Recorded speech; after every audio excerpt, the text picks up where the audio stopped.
Welcome to our channel. Today we how to install Salesforce easy tutorial step by step clearly.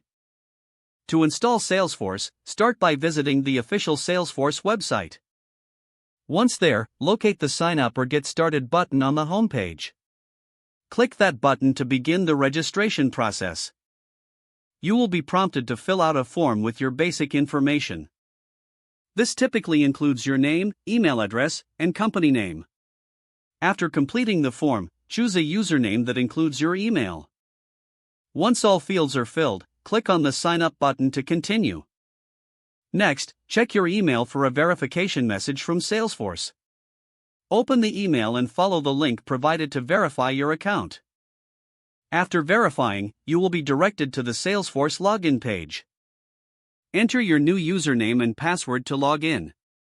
Upon logging in, you will see the Salesforce dashboard. Take a moment to explore the features available on this dashboard. To customize your Salesforce experience, click on the Setup icon at the top right corner. In the Setup menu, search for Lightning Experience to activate this feature.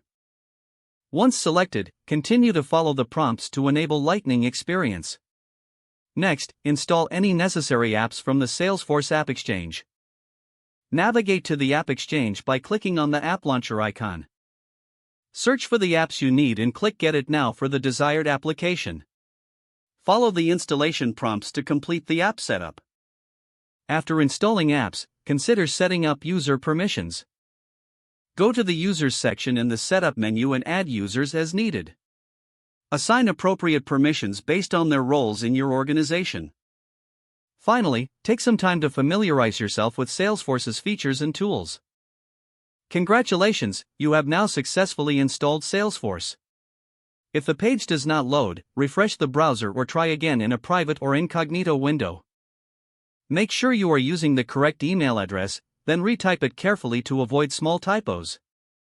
If your password is not accepted, use the reset option and create a new strong password you can remember. Don't forget to like this video and subscribe to our channel for more step-by-step tech guides.